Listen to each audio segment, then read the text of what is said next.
are just about to head off to the scavenger hunt for our two books. That's Unicorn's Rule and The Year We Lived, released on the 10th of April this year.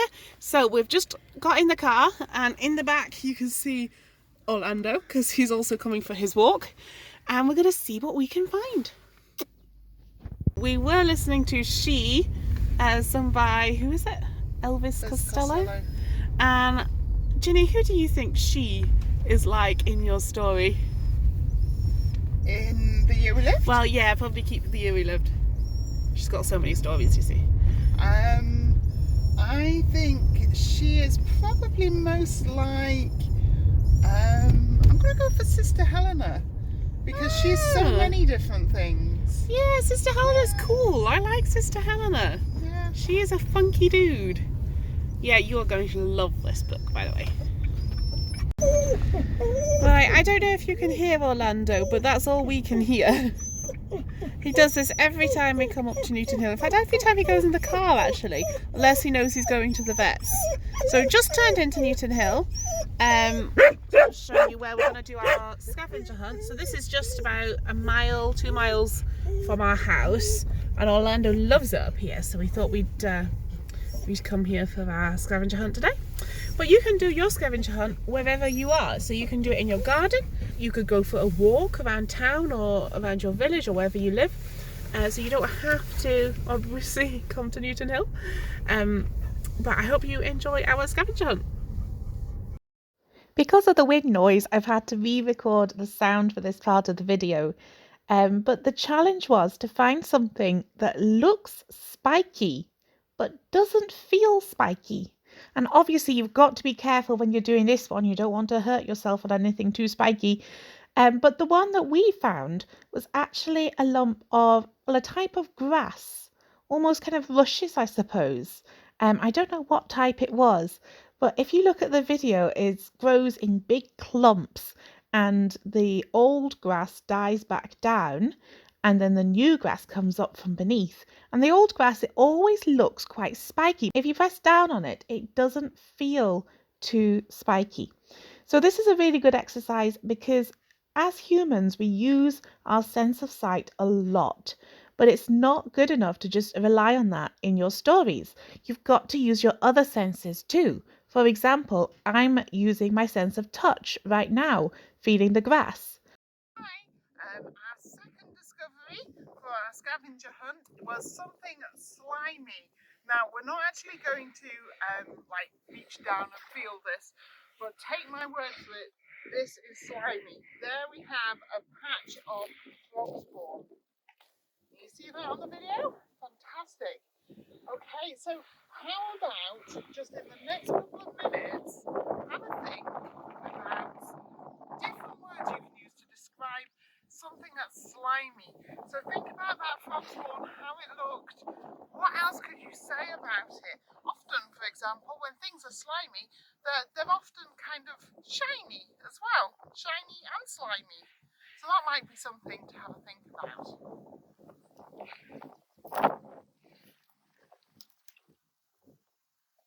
So our next task was to find something pink. Now, when Judith set this task, I thought, oh, I'm not sure we'll be able to do that.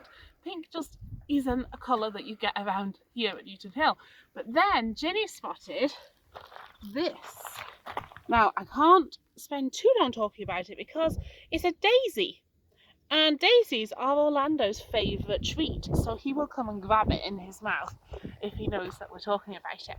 But if you had a look at it further in the camera, the tips of some daisies, the tips of their petals are sort of tinged pink.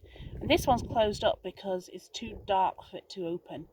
But we'll leave it to sleep, we'll leave it to go to bed. So pink is, you're using your sense of sight, and that's the one that you're going to use most often.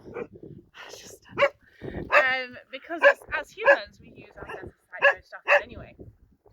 So I bet you can think of loads and loads of colours to describe things as. But rather than using the standard colours like red, pink, yellow, blue, can you think of any other words that would be more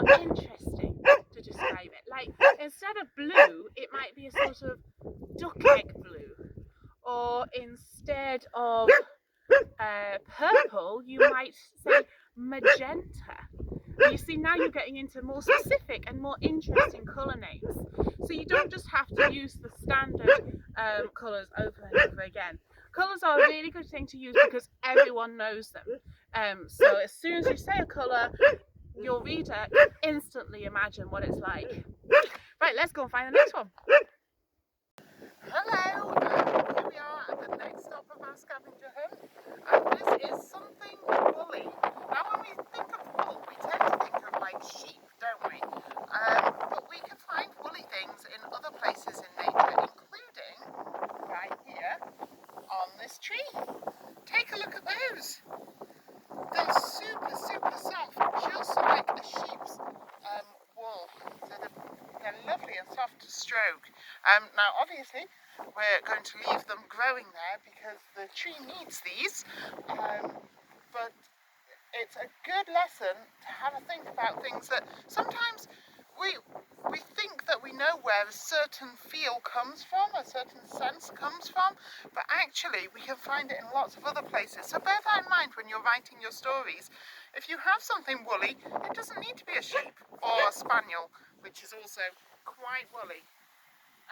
We can find a woolly texture, so we call it texture because it's how it feels in lots of other places too, just like a tree. Hello, so our next thing on our scavenger hunt was something that feels, so we're using our sense of touch, feels spongy. And I bet you can imagine what a bath sponge feels like. Now, the way to describe a sponge is if you press down on it, it springs back. So if something does that, you can say it's spongy. And I found it a really, really interesting tree actually. It looks dead, and this part of it is pretty sure dead, but it seems to have sprouted up at the bottom. If you can see, we've got new leaves, new needles coming on this part. So I thought this was actually really interesting to show you, as well as it does hold some moss or lichen actually, and the lichen, it feels a bit rough, but if you press down on it, it springs back up again. So you could describe this as being spongy. It's not as soft as a bath sponge, but that's okay, it is still spongy. So can you think of any other things that you could describe as spongy? Something that if you press down on it, it would pop back up again eventually. That's how I would think of the word spongy. It may not be the real definition, but that's what I think of it as meaning. Can you think of any other objects like that? Can you find them on your scavenger hunt? That's your next task. On you go. Hello, right, we're a bit different now. We've come out of the wind. Oh gosh, that was cold. And we're in the wooded area. Wait, Orlando. Now, so far up until now, we've worked on touch and we've worked on sight. But this is really, really difficult to explain because now we're looking for something that smells. And we're looking for something that smells sweet. Now, right here, we are in the wood and we're getting a lovely, lovely smell from these fresh trees. So you know the smell you get at Christmas when you're putting your Christmas tree up? It's like that, but it's like that times 1,000 in here. We have loads and loads of trees. And as you can see, as the camera's spinning round, we have lots of different types of trees too. So they're not all this type of tree that stays green all year round. We've also got some new growth here as well. Now, Orlando is making life very difficult. Let's see if we can get him to quieten down. Ready, Orlando? Shh. Sit. Stay. Stay. Good boy. That's super. Now, the other thing that makes these trees smell is here, look, where someone's been along and they've cut off some of the branches that were sticking out into the path. And that's where the resin comes through. So that little white ring just around the edge, that's the resin as it's set, and that's what makes it have that amazing Christmas tree smell. So in here we've got this lovely sweet smell. Now I'm a bit sad because I can't actually share this with you on a video, which is really, really disappointing. But if you close your eyes and listen to the sounds that we've got in here, now Orlando stopped barking, maybe you can imagine what it is to stand here and smell these lovely fresh trees, and have a think about maybe a word apart from sweet that you might use for a certain type of smell. A good smell though, not a stinky smell, but a really nice smell.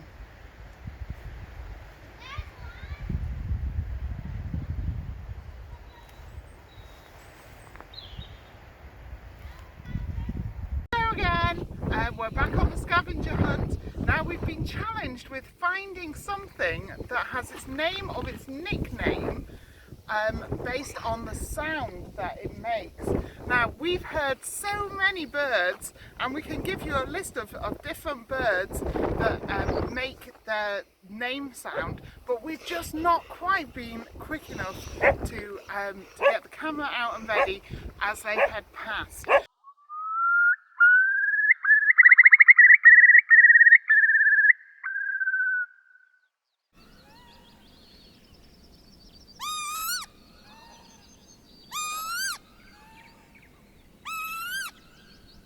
So we're going to give you another example of this instead, and we're going to give you the splash.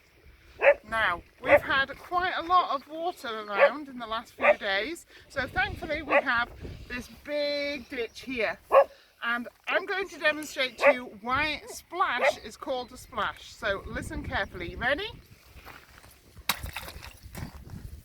Did you hear that? Let's try again, and I'll try both feet this time. Ready? Okay, did you hear that splash going on there? Hopefully you did, but there's lots of other noises going on, including Orlando. Now we call those onomatopoeias, where we have a word that is based on the sound that it makes. So bang, splash, crash, all those sort of things. See if you can come up with some other onomatopoeias, good examples of onomatopoeia words, and maybe pop them in the comments underneath.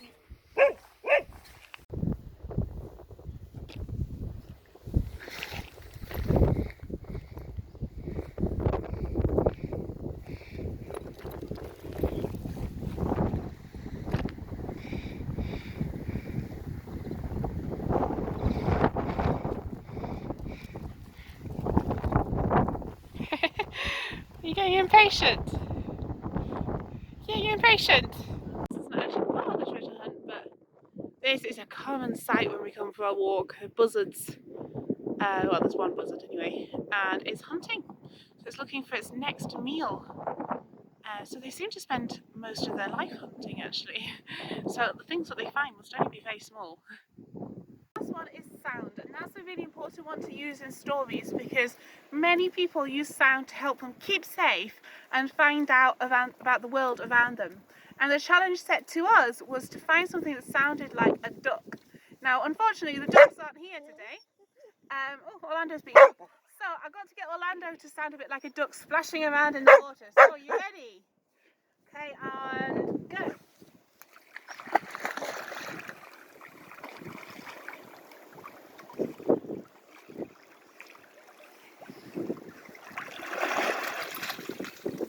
Oh, brilliant, Orlando. But the ball's gone back in the pond again, so he'll have to go in and get it. So sounds are really, really important in stories. Good boy, Ollie. And it's okay to use a little bit of artistic license when you're on a scavenger hunt and use what's available to you. For example, a spaniel. So that's our scavenger hunt done for today. I hope you've enjoyed doing it as much as we have, and let us know how you got on. Maybe take a picture of you on your scavenger hunt or some of the things that you found. Well, bye for now, and do check out our books at the end of this video. Bye!